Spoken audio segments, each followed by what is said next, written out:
Okay, so we're going to begin as usual with some meditation.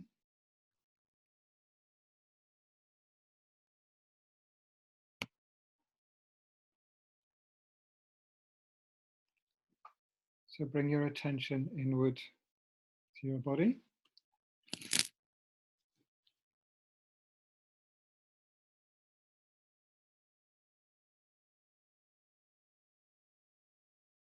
Be aware of its state, what the energies are doing, where there's any discomfort, where you need to adjust your sitting position.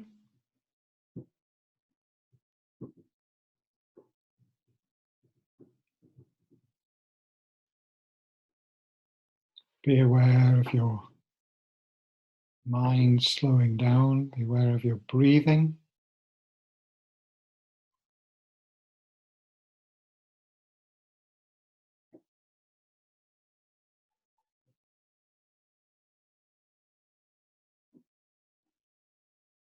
Be aware of yourself as a physical, biological being.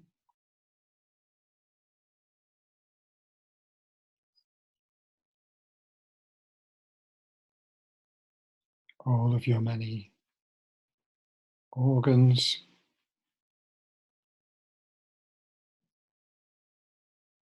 involved in this intricate process of maintaining your life.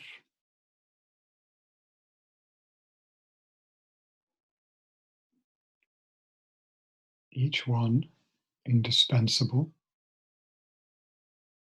each one dependent on the actions of all the others, each one making its own contribution.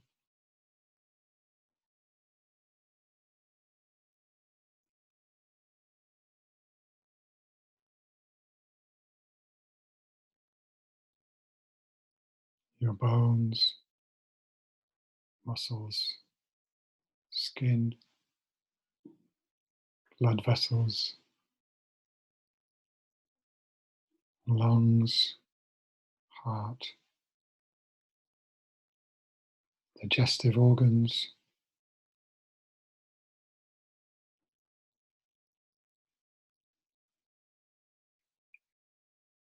the blood circulating around your body,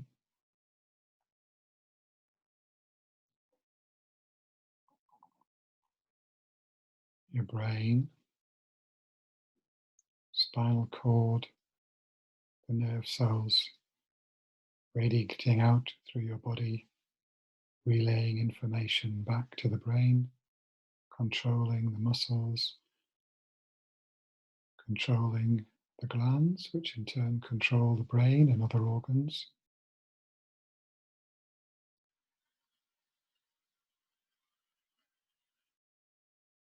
Each organ composed of billions upon billions of individual cells. Each cell also incredibly complex.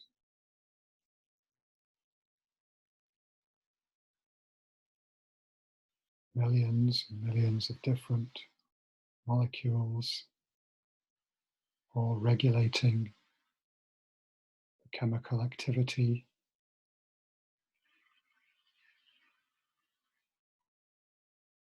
Your body is an ecosystem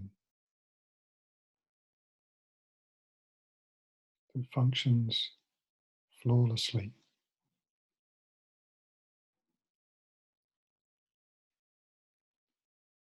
Moment by moment, minute by minute, hour by hour, day by day, year by year.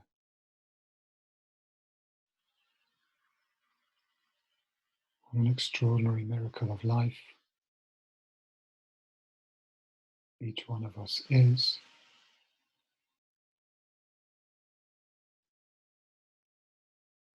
And out of this miracle of evolution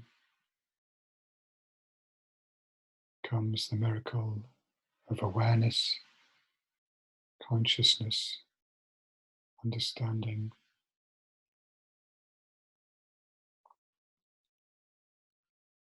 We can be aware of each other, communicate.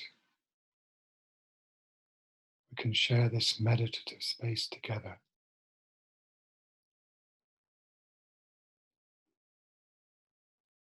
Without this mutual interaction, communication, enlightenment would be impossible.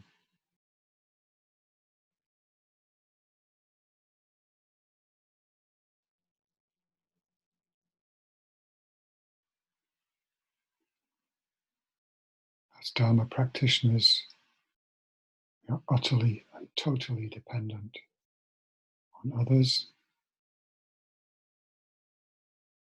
on each other, here in this little Sangha group, on all the other practitioners that we interact with, on all of our teachers,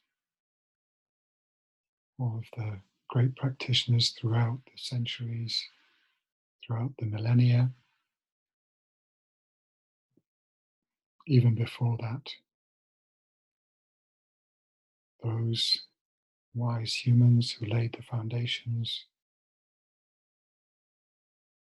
of culture, spirituality, philosophy, wisdom, ethics, compassion.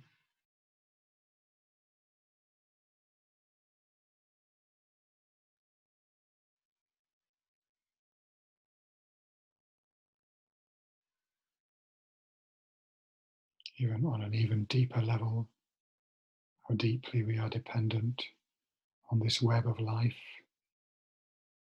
in which we are now embedded,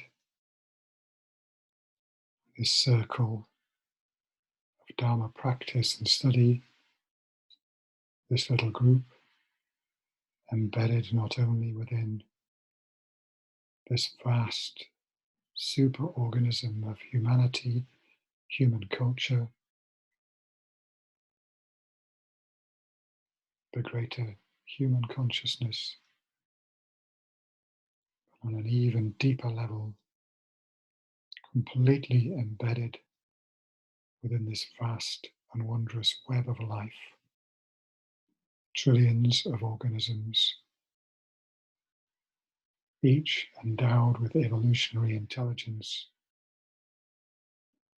responding moment by moment to the challenges that arise in their environment, collectively creating the most extraordinary miracle that one can imagine. The totality of life continuing on its journey into an unknown future.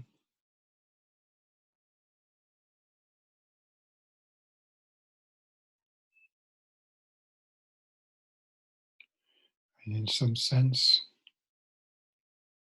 we are navigators into that unknown future as we strive to understand the nature of life, the nature of existence, the nature of the human mind,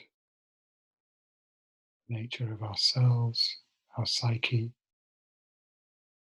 our intelligence, the nature of the evolutionary process that we are now a critical part of.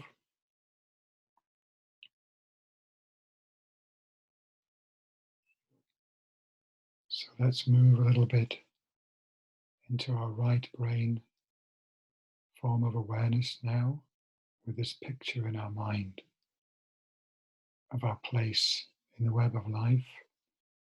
We'll just silently, for a few minutes, just silently tune in to the web of life,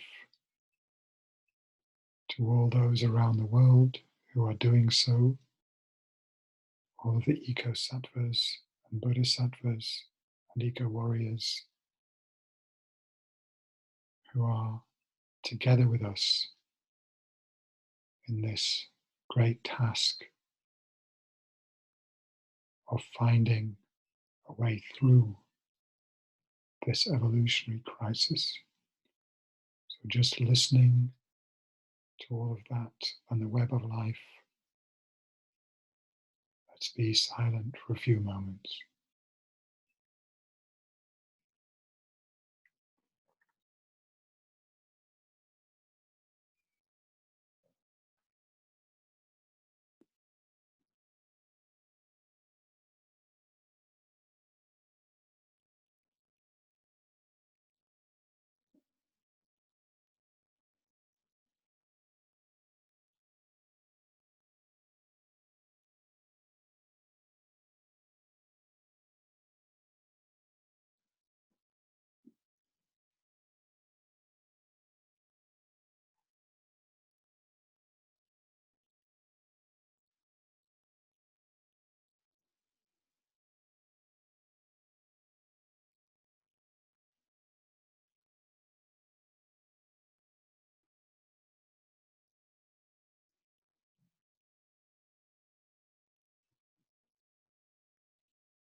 What voices can you hear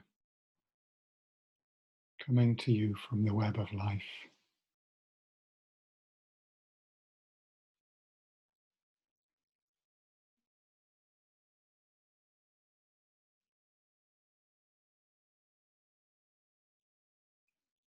Can you hear what the dolphins and the whales are saying to us?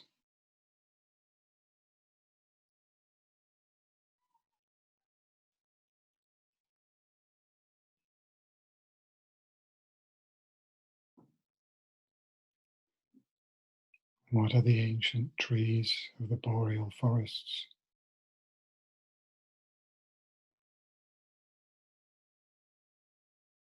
And the rainforests, tropical forests? What are they saying? Can we hear their voice?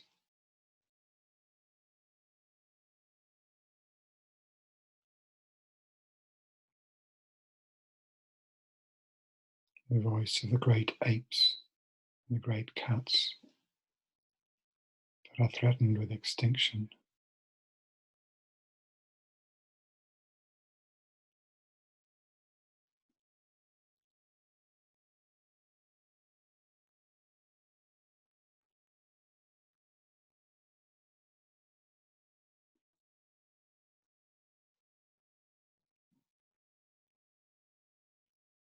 The voice of the coral reefs that are bleaching.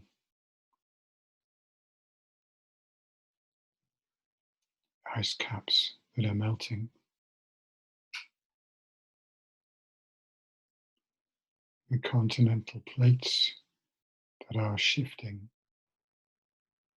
as the sea level rises and the ice caps melt.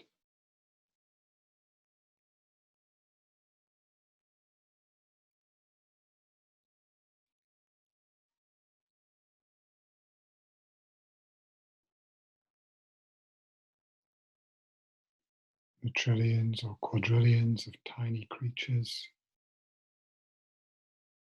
whose environment is changing, so they are changing and evolving.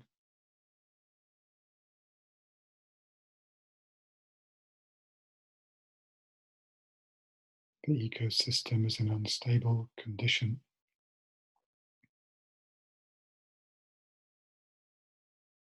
Where is it headed?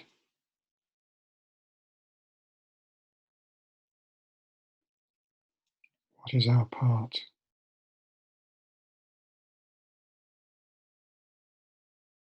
In perhaps keeping it on a good track or returning it to some form of stability?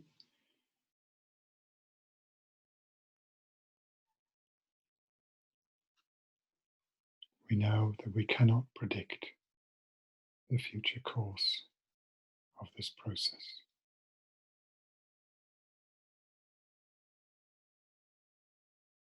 but perhaps by attuning our minds and hearts to it, we can find a way to respond that is positive, that is life affirming.